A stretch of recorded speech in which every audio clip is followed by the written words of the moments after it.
Hey, welcome. My name is Dr. Danny Holland. I'm a licensed professional counselor and the clinical director at Envision Family Services. I really appreciate you taking the time to watch this video. We want to discuss something that is kind of coming to the surface now that kids are starting to return back to normal, heading back towards school, trying to reintegrate a little bit with how things can be. Things are different now, but again, we're getting back into that direction where we want to be. And so, ladies, one thing we do know is we're heading in the right direction. So time to break out the lipstick because with the masks coming down, maybe a little bit more frequently, we maybe will be able to move into that direction a little bit too. So yeah, good times ahead for some things too. But let's talk a little bit about some of the dynamics that are working right now with the kids. So we know that socialization is not optional. There are things that happen through socialization that are critical in the lives of our students. And we want to discuss some of those things as well too, because a lot of stuff happens there that's really important for kids. Developmental tasks that are critical happen in social contexts. If you remember Eric Erickson and the psychosocial crises, we want to talk about that a little bit and a little bit about some of the things that you may be seeing and some of the things we can do about them.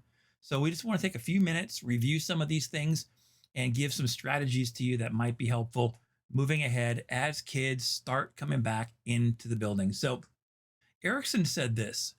If you remember from the development that he talked about, is that we acquire strengths at any stage of development, and is tested by the necessity to transcend it in such a way that the individual can take chances in the next stage with what was most vulnerably precious in the previous one. In other words, there are things we have in each stage of development that we experience, and the strengths we carry at one level, we carry to the next level. And so we look at these things and we start thinking, it's kind of like that bird and the just the egg, because if you help a bird get out of the egg and get out of that shell, the bird will die because it is the struggle of the shell, the struggle of that egg breaking through that is where they develop the strength they need in order to sustain the next stage of their life. It is the struggle itself that creates the dynamic that gets them to that level. And it's very similar to that when it comes to Erickson and what our kids go through at each stage of development. Now, there are some things he kind of assumes here, some presuppositions. One is that everybody has available a range of psychological strengths and resources. So that people have some ability as strength in the current stage they are in order to use that to get to the next one. There's also an expectable sequence that things happen and resources are called forth, which we'll get into a little bit too. And the emergence of each new resource is a time of crisis. It's a decisive moment.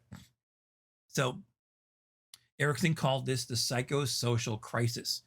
Now, we know we're going through those things, kids go through them, but what actually happens in them? Because there's three questions that get answered across lifespan. Can I trust myself and others, especially between birth and 13 years old? Can I achieve? Am I capable of achieving things? And who am I? These are things that are developed one stage at a time as children move ahead. Now, remember, this is a psychosocial process. So this happens within relationship with others that these developments occur. Now, the central process, which is the task at any given level is the central process.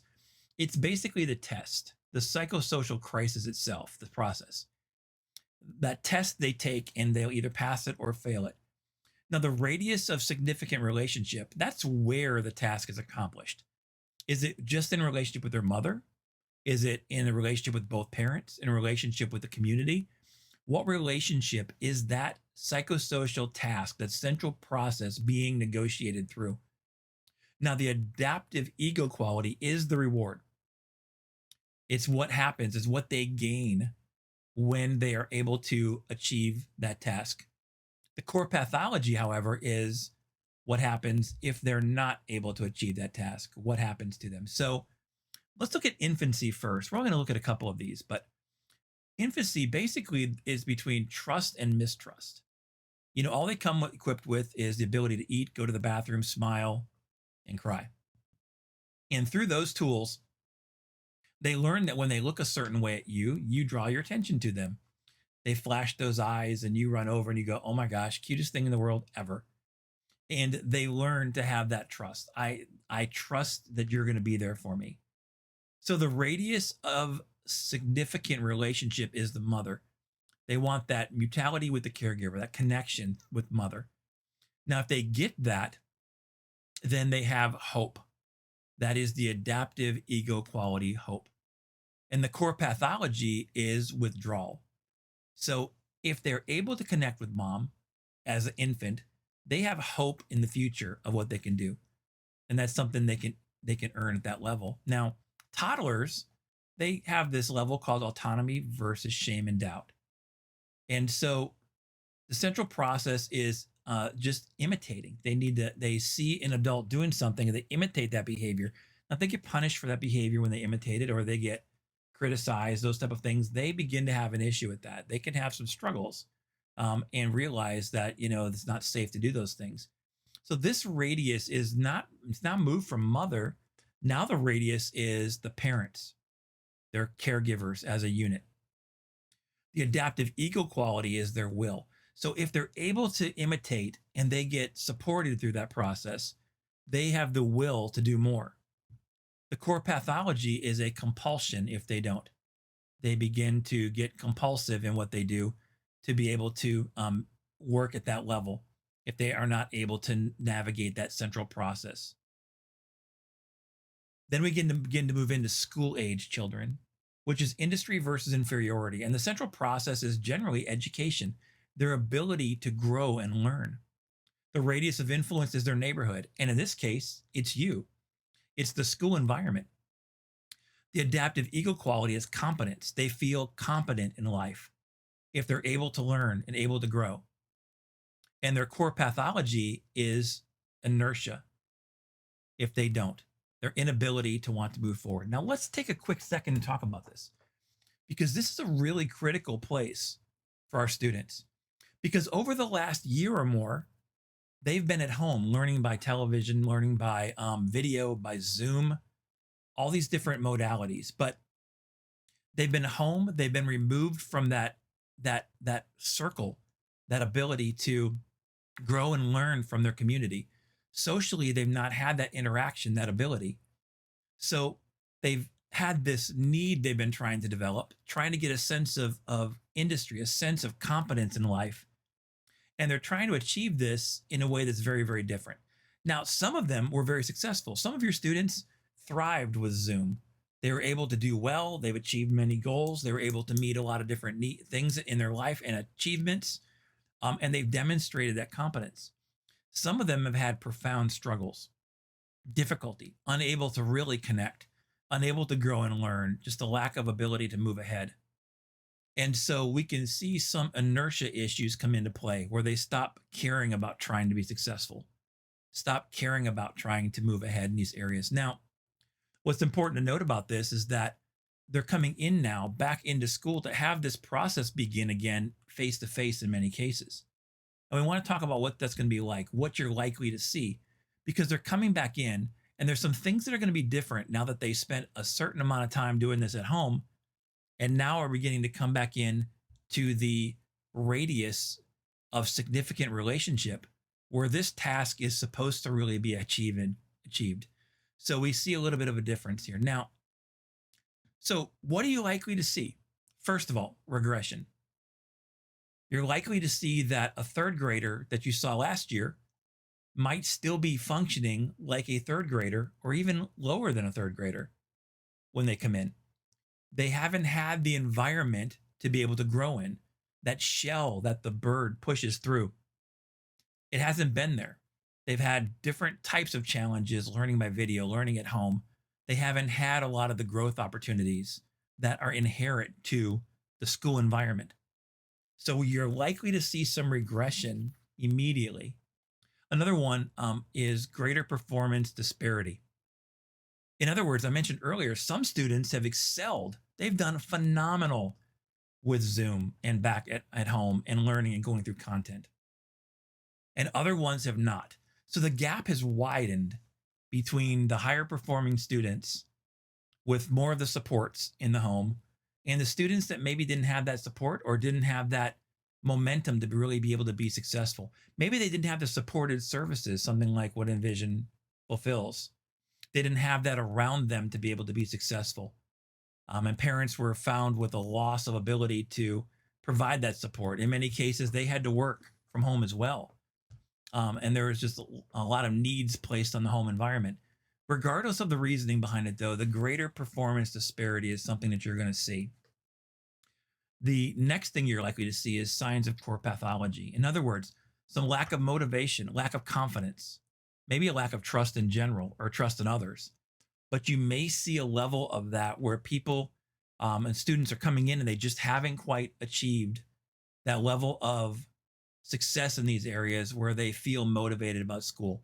Maybe just the inertia is not going to be there. They're going to come in and just think, I don't really care.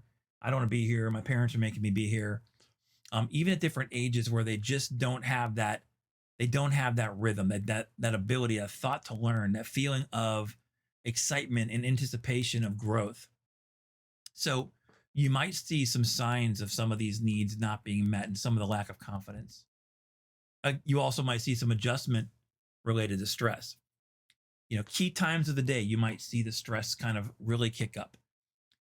Overall, just increased frustration or limited capacity to be able to really understand and really have the time to learn. The changes to the schedule, the new routines, and everything coming back into this, combined with masks and different distances and different things that might be in place, all of these things can cause some significant struggles. And so you might see some adjustment related stress that are abnormal to even what they would normally have at a new beginning to the school year type of feel. Then you have that mood dysregulation. Again, that capacity, like a container, like a coffee cup. You can only hold so much coffee. And we have to remember our students come in with a certain level of stress, anyways, of changes, of new rituals, new routines, new patterns of what they need to do, new rules to follow. And so, new friends to meet, new environment, all of those things can cause some difficulty. But when you add on top of that some of the different changes in the schedules where they're not coming daily, so they're only able to practice some of the new routines and the new routines periodically. If it's a couple of days a week, they're able to practice 2 days and then they have 5 days to kind of lose a little bit of their compass on that. So just understanding that they may have some struggles there, they may have some mood dysregulation. They don't have as much of that capacity, the space, the extra space to really be able to continue with the growth in some of those areas. What can we do? First of all, create margins. Now, many of you know what this picture is. That is a picture of an iPhone doing what it does least effectively. So when the processing unit is maxed out, you get the little spinning wheel of death. And sometimes our students come in, and when they have no capacity left, you'll see that spinning wheel, and they will begin to struggle in certain areas. So watch for that. And I said here, create margins. And what I mean by that is that we have to understand that margins are where life is lived. It's not the text of the book that we live in, it's in the margins, the open spaces. As much open space as we can create to allow them to work through some of these things, the more successful we can help them be. What else can we do? We can be empathic. Empathic means to feel with them. Try to feel what they're going through, even though you're going to have your own struggles.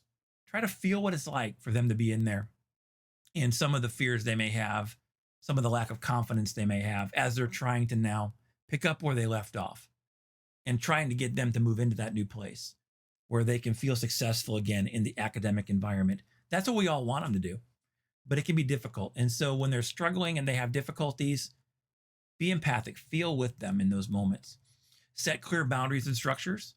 Let them know the structure is here and let them adapt to that structure. Let them grow into that place, but be as clear as you can and build in flexibility If you can have flexible moments, times where they can kind of adjust if they need it, there's going to be a new increased need for flexibility, as again that disparity is there, where some will pick up where they left off and run, and they will be very successful in what they're doing, and some will look like they've missed the entire year of doing anything academic because they've had some losses in those areas, and some of them will just not have had the opportunities to develop as a person, develop as a student, develop in their personality, and they may start showing some signs of lack in that area. So we want to build opportunities for them to create and be a part of those developmental tasks. Places where they can grow in social ways, places where they can grow socially in their successes. Give them a lot of little successes. Give them a lot of encouragement in those areas. You may need a brain break strategically. You may need more time to actually separate their brain from the content, take their brain to something fun, something relaxing, something different, and then come back. The eyes can do that so well. When we are plugged in and we're focused on something small, we get very much like the Apple iPhone portrait mode, where everything blurs out in the background and you're focused. All of us have a limitation of how much we can provide attention in those moments. One of the best ways to reset that is to go landscape mode. In other words, getting to an environment where your eyes look and see the horizon. In cases in school, even to propel your body forward, to go for a walk, to walk and do something physical, to move your body through space, through walk, running, biking, swimming, any of those activities for all of us will reset that part of our brain. If we can take the kids and students away from these activities of intense focus and separate them from that, and then take them out and let them just kind of spread their vision about looking what's going around and then come back together, we can help them reset their brain and become more specifically targeted in certain areas, the targeted areas we know that are most important. I also think it's really important that we speak to their strengths, identify what they're doing right, move from what's wrong to what's strong, and start to identify it, encourage what's right. Billy, you're doing this great. Billy, yeah, since this year, you've really grown in this area. Encourage those things you want to see expanded. When we draw our attention to their strengths, it's a lot easier for them to grow. They are naturally drawn to the negative. We all are. We're drawn to the negative because it is the exception to the norm. Most things are going very well. I doubt you woke up this morning and said, "My right arm feels amazing." Because we're drawn to the negative. We're drawn to what the exception is. When you get that evaluation from your administrator and it has all fives and one four, you're thinking, four for being on time? Nobody knows what time I get here. I get here so early. And you're drawn to that negative. Same thing with our students. We want to draw their attention intentionally to their strengths so we can replicate their strengths and help them draw from that. And finally, we want to maintain an optimistic culture. We have to remember that kids have been at home hearing a lot of negative from the media, negative about COVID, negative about school and how bad it is to learn on a computer and how bad it is to be at home. And they've heard a complaint and they've heard a lot of negative about all of these things. If we want the kids to be successful, we want students to be successful, we need to encourage these moments. We need to say, look, things are changing. This is going to be good. We need to get back to normal. Let's grow in this area. Let's reset ourselves a little bit. Let's get this stuff down. Let's get this content down. We can do it. Things are getting better. Stay focused on the positive and the momentum. It makes a big difference for the kids. And above all, like this picture says, I know what you're thinking. Dr. Holland said it's important for us to travel. Okay, look, flying to an island could not hurt right now. I promise you. I'm with you. But what I mean by this is put the oxygen mask on yourself, then your children. That's the encouraging part of in the airplane messages, right? So, take care of yourself. Focus on your self-care. Make sure when you're away from the building, be away from the building. Reset. Make sure you're in a good place. And all of those things can help you get to that place where you can really thrive in a lot of what you're doing in these areas. And so I really would encourage you, though, to get into that place, focus on that place where you can succeed, where you can kind of set them up for success, and we can help them move through the developmental stages again. We can help them continue growing in those areas, continue growing in those stages as we work hard to come with them, come together, and help them integrate back into school. So, again, thank you very much, though, for all you do, for all the parents that don't tell you, all the things you don't hear. We want to thank you for making that commitment to help kids, to help them grow. And we are here to support you in any way possible that we can.